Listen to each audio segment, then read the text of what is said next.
Have you ever thought about how much time you spend just waiting around? I'm talking about waiting for the bus, waiting for a game to download, waiting for the shower to heat up, and I don't know, waiting for your favorite show to come back from a commercial break. That's the conceit for the new game While Waiting, the sophomore release from California-based developer Defunct Games.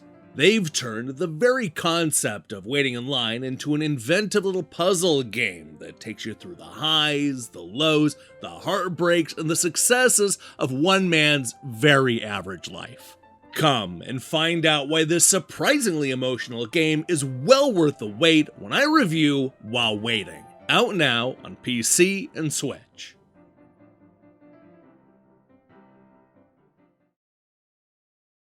I want to call While Waiting a graphic adventure game with puzzle elements, but I just don't think that quite does the game justice.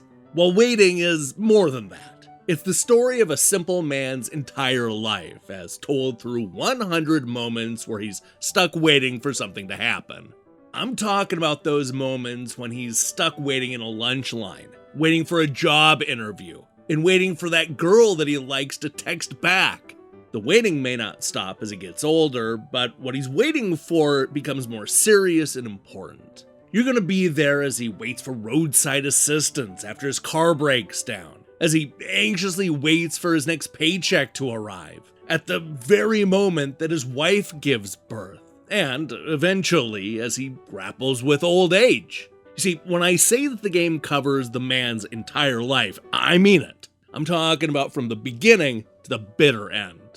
As we wait, each of the 100 stages will want the player to complete a series of simple, albeit sometimes obtuse, tasks before the wait is over. For example, let's go ahead and talk about the Christmas Eve level, which starts out with the boy tucked in bed and unable to sleep. As he gets up and roams around the room, he'll swap out different stockings to complete a quest, as well as work on a puzzle involving ornaments on a Christmas tree. And if that wasn't enough, the game also wants you to bully Santa, making it hard for him to get in and deliver his presents. Or, if you really wanted to, you can do absolutely nothing, and the level will end when the boy falls asleep. What makes the game stressful is that you go into each level not knowing what they want from you, all while simultaneously not knowing how much time you have to complete the tasks. You don't have a whole lot of time to not only memorize the missions, but also to figure out how to solve them. Sometimes this will be obvious, while other times you're gonna have to think way outside of the box. And even if you figure it out at the last second, when your time is up, the game is gonna move on to the next puzzle, whether you like it or not. In that sense, this is the kind of game where you could practically beat the entire game without actually doing anything. There are a few stages that will require you to actually do something in the loosest sense of the words, but most can be completed simply by waiting. Of course, that's not fun, and the different tasks are what makes this game so entertaining. You'll never really know what the game's gonna have you do next, so you'll go from a simple point-and-click style puzzle to platforming stages to what is probably the worst way ever to play Tetris. Look, for as much as you'll want to solve each puzzle and complete all the tasks on your first playthrough, no matter how good you are, there simply isn't enough time to do everything. This isn't so bad because the 100 stages will take players more than 5 hours to complete as it is. You're going to get a few extra hours of fun by going back into each stage and then solving all of the different puzzles. Best of all, after you've beaten the game, you're going to feel oddly nostalgic as you revisit a lot of the early stages with the boy and the college student. From a storytelling perspective, there are actually some extremely clever elements here. The game hits most of the common beats, but not necessarily in the way that you would expect. A great example of this comes right after the college kid's first real heartbreak, when his friends try to get him drunk so that the player can quite literally wash away the memory of his ex-girlfriend. Of course, love doesn't really work like that, and the game does a really good job of working that painful reality into a puzzle. Now, on paper, the protagonist may seem a little bit too boring to be the star of his own video game, but that ends up being one of the narrative choices that I love about While Waiting. This isn't the story of a hero who goes on an unbelievable adventure to save the world. Rather, it's about a guy who's just relatable. He's a normal guy. Even if your life doesn't follow his beat for beat, you're gonna recognize a lot of what he goes through and connect with his struggles.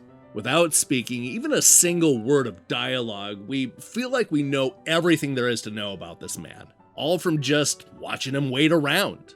This game is a masterclass at visual storytelling. Sadly, there are a few gameplay decisions that ended up getting in the way.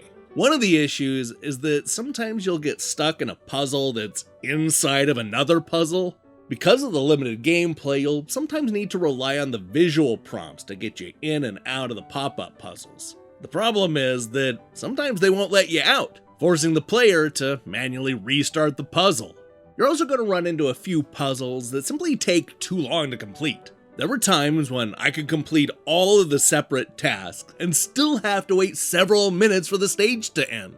Honestly, it's a shame that there isn't a way to speed things up when you're done with everything and you just want the stage to end. Thankfully, this isn't a problem that pops up too often, but there is one stage towards the end where it is a real issue. It was so bad, in fact, that I started to wonder if the level was ever going to end. Visually, While Waiting looks great. The story is told through a series of simple graphic novel panels, always in a hand-drawn style. There's just enough detail in each stage to convey what is needed, and that's it. I also love how the aesthetic ultimately ties into the character's career and passion. Like the man the story is about, the graphics aren't needlessly flashy. I find that strangely comforting. Even without the whole waiting conceit, the story here would have been strong enough to sustain pretty much any kind of puzzle game. There's a lot to like about the characters, the settings, and the events that play out over the course of the 100 stages. I love how all of this is built around the many things that you end up spending your life waiting for. It's funny, clever, nerve-wracking, and in the end, an emotional roller coaster ride. While Waiting truly is a special game.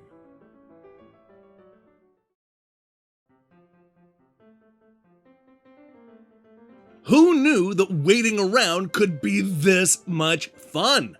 Whether it's a long line, a car ride, or a computer update, we're given a sweet and surprisingly emotional peek into a man's life by watching him wait.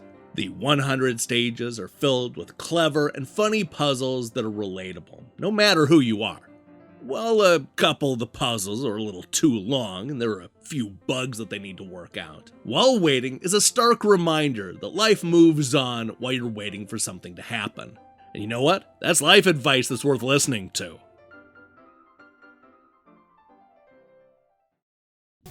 Hey, thanks for watching my review.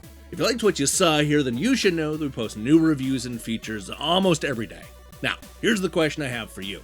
What's a game that you're currently waiting for? Look, there's a lot of big games coming out, but I'm honestly excited to see what they do with the new Ninja Gaiden. No, not Ninja Gaiden 4, though I am into that too. Rather, the one that looks like the old NES games. I'm curious if that's gonna connect or what's gonna happen there. Anyway, let me see your picks in the comments below, even if the answer is probably just Grand Theft Auto 6. In other news, we're going to be back later this week with a review of the new Macross shooter, as well as Rift of the Necro Dancer. Yeah, it's a rhythm game. If that sounds good to you, then I strongly recommend you click that subscribe button and support what we're doing here. Until then,